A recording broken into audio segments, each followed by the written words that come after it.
Good morning, everyone. Hope everyone is having a good Tuesday morning. Today, we are going to look at a few points from one of my favorite authors, G.K. Chesterton. If you haven't read anything from Chesterton, you should. Check that out. Check my website out, commonphilosopher.com, for some links. But here are two quotes, and here is a little bit of analysis that I'm doing for you to get some stuff out of it. Um, they they relate to politics, but they relate more broadly to general life. Okay, here are the two quotes. First one: "Don't ever take a fence down until you know the reason it was put up."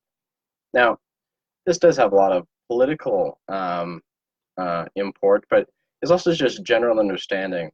Things are built up in the past, and sometimes it took a lot of effort. Okay, now, if you don't know what the reason it stood for, what its purpose was, you don't know if it's serving its purpose or whether that purpose is good or bad. Okay, and I do circle around a lot of political stuff simply because these are ideas that do affect people. Not only do they affect people in terms of like where money goes and how people are affected by policy, but also affects people's like thought life. Um, I firmly believe that the solution to politics is actually knowing a little bit about it, similar to um, the solution to not getting taken by a crafty car salesman is understanding things about cars. You know, if you know basic mechanics and you know what to look for, then you don't need to worry about it that much. On the other hand, if you are completely clueless, then you don't have anything to say. Hey, I know what to look for. Okay. So, anyways, as I've mentioned in other videos, I believe that immersion, to some degree, to know the basics of about how politics works, how logic works, that's the key to having politics and things like that not, run amok in your head. If you know the basics, you basically can say, well, these are core principles. They make sense. These are what I stand by. These are the red flags that I look for. And it actually once you get these things, I personally believe that it won't occupy a lot of your headspace. And this is important. Elections coming. Um, my position, I view myself as an educator, as a philosopher, to do work that other people may not want to do. Just like if you want to make cell phones, you're going to be doing work that other people don't want to do themselves. They want to have the product, but they don't want to do all the work, simply because division of labor, finite resources. We can't all be everything. I can't at the same time be a fireman, a policeman, a house builder, a teacher. I can't do it all. Okay, so we have to rely on each other. So what I would like to do is continually try to boil things down so that we could all be more informed. We could always be more rational, so that I could benefit you, and that I could be a good father and teach the right things to my daughter, so I could be a good educator, teach the right things to students. So that's where I'm coming from. So, anyways, these two quotes, which I've already covered one, um, these are good insights and help us think through these things. Okay, so the first one: don't ever take a fence down until you know the reason was put up. Okay. Now, this doesn't automatically apply to everything. You have to do the work yourself, and some fences, it would turn out, using this analogy, maybe should be taken down. Maybe they no longer apply. But if it's something that is always the case and the same conditions persist, there's no reason to take it down. It'd be foolish to take it down. Okay, quote one. Quote two. This is actually kind of funny. Um, Here it goes.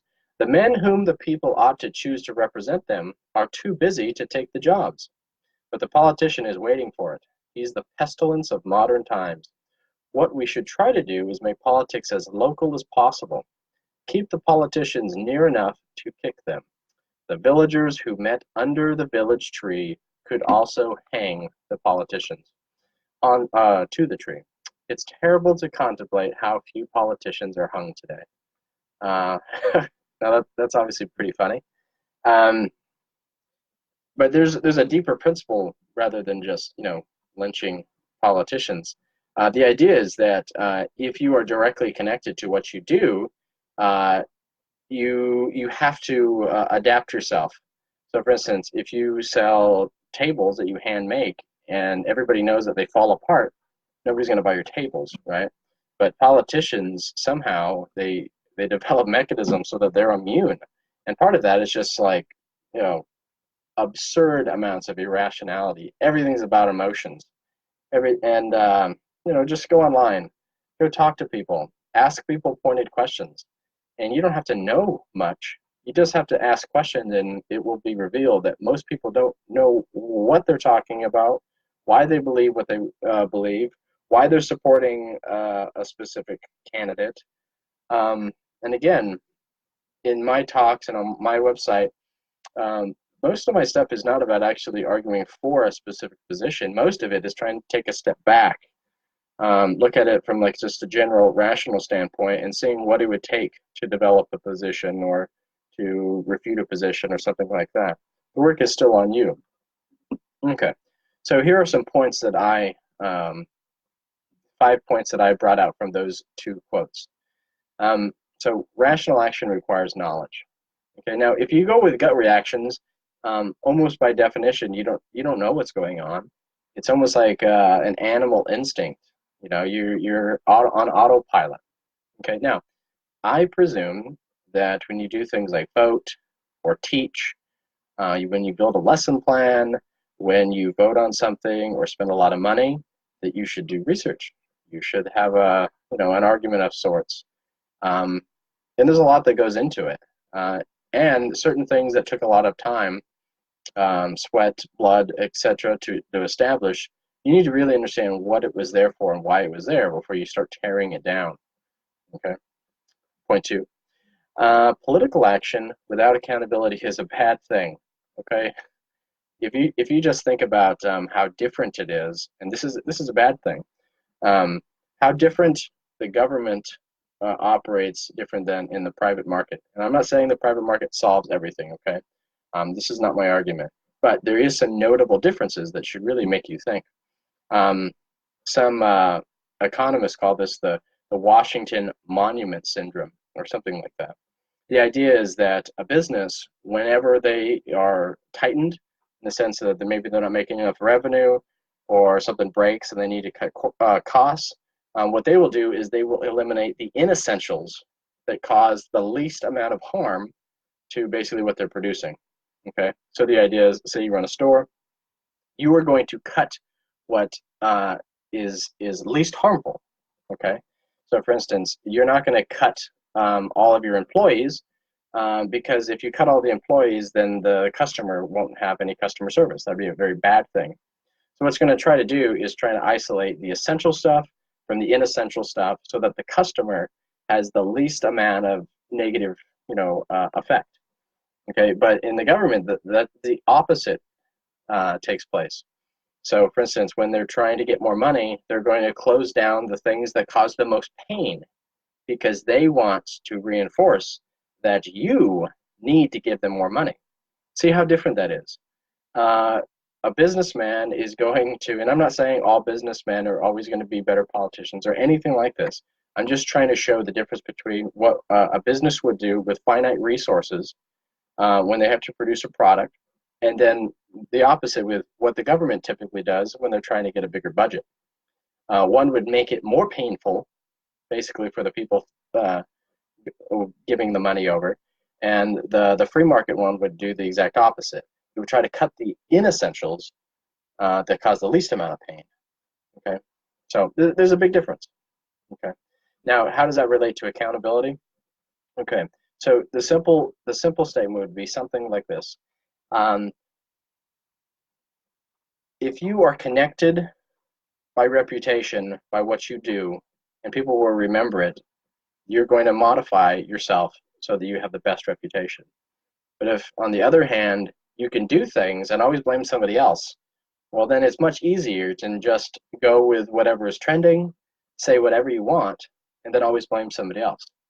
It's really, you don't actually have to have a good resume at all because it's all smoke and mirrors.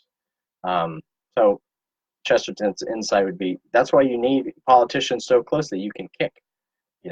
If you know that, Gerald over there is in charge of the roads, and you know that you just, gave him $1 million and you see him every day, and you know that nothing's being done, well, you can talk to him right there. On the other hand, if it's somebody that's in a world away, maybe 50, 100, 200 miles away, what can you do? Well, nothing. The feedback between the people that are affected and the ones who are basically getting power and basically cashing in, if you don't have to produce, I mean, just think about that. What's going to happen? Obviously a bad thing. Okay, point 3. Character and policy are separable things. These are different types of things.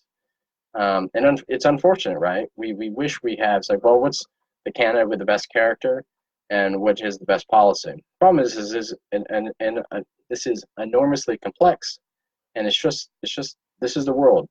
You could be a bad person with a good policy. You can have a good person with a bad policy. These things they don't necessarily connect, okay? And these people that are being used as figureheads, they don't know everything. They just can't, okay? So they rely on other people's expertise, okay? So we just have to understand that those things are not the same things, but in an ideal world, we would say, hey, this one has the best character, they're going to do the best job. But the reality is that's just not the world that we actually live in, okay? Number 4, moral issues and empirical issues are different things, okay? There's often a funny joke to explain what a loaded question is. Imagine if somebody came up to you and said, have you stopped beating your wife? Think about this. It's loaded because if you say yes, that implies that you used to beat your wife, okay? Now, if you say no, that means that you have beaten your wife and you are continuing to beat your wife. It's a loaded question, okay? So this is what we're in right now. Everybody has these loaded questions trying to get you on, L or liberal versus conservative or Democrat versus Republican. And what I want to do is get everybody to take a step back, because the reality is if you actually thought through these issues and read a few books and were even half rational, there's no way that you're going to agree with every position for any candidate. It's just nuts, okay? So back to the 4th point, moral issues versus empirical issues. If you take a step back, you can't just look at things with what works, right? So imagine if you stole $1 trillion. I mean, literally, if you just spent $1 trillion on anything that you wanted, and then you took a snapshot of the effects, you're going to have some good effects. That's just what's going to happen, okay? So that's obvious. So it's not just about what happens and if it's good. It has to be. Yes, you can, sweetie. Now, let me finish. So, if you have $1 trillion to spend, you want to say hi, sweetie?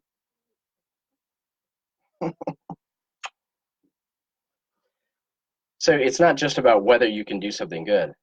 Anybody, even with a 50 IQ, if they had $1 trillion, they can spend it on good stuff. I mean, you could just be giving money away to people indiscriminately. The big question, though, is not about whether the money was spent well. It has to be whether the money was spent well in context of what the money was originally for, how you got the money, okay? That's the one big problem. You can't assume the government has money. That's the problem. You can't assume they have access to any money that they want. I mean, otherwise, you basically only have to look at one side of an equation. Now, if you only had to do one side of an equation, that's not an equation at all, okay? So, I mean, for those who haven't done math in a while, you have two sides, and then there's the equality sign in the middle. Now, to balance something, to say something, fits with this other side, you have to have both sides. If you only have to do one side, you're not doing an equation. Okay, so that's the empirical side. But the point is, you can have a good result. It might still be wrong, okay? So for instance, I go into a house and I steal a bunch of money, and then I give it away to the poor. I say, look, I helped the poor. But there's more things to consider, because you can't just look at the end. Hey, sweetie, can you please be quiet? Okay, this is my impromptu daughter. Okay, last point. Promises and actual effects are different things. Okay, this is related to the empirical stuff. But if we don't make this distinction, um, then there's no way to keep politicians accountable ever, right? Because all you'd have to do is just make promises. Okay, you start off with unicorns and rainbows. Okay, and then all you have to do is say, if you don't support these things, then you hate little Timmy who will die if you don't enact these policies. Okay, so to recap, rational action requires knowledge, not gut reactions. 2, political action without accountability is a bad thing, though probably common. 3, character and policy are separable things. 4, moral issues and empirical issues are different things. They're related. Okay, it's a complex issue. I can't extricate them completely in this episode, but just because something works, you have to look at the whole story. Okay.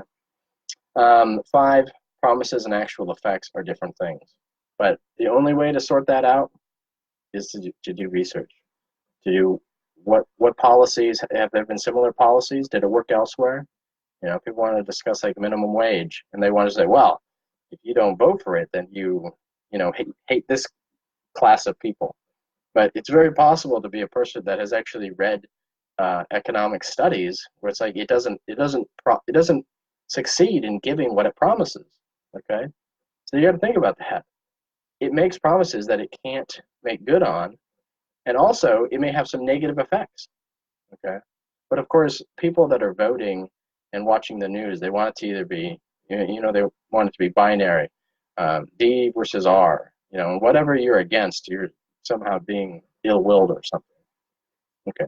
So, anyways, so these are some steps that we could consider before we basically get sucked into these like emotional tirades and stuff like that. I would recommend G.K. Chesterton. He doesn't just write on things that are related to politics. He wrote on everything, but he's very provocative, fun to read. Check out my website, commonphilosopher.com. If you want me to cover something, send me a link, send me a message. Hopefully this was helpful. You guys have a great week and have a great day.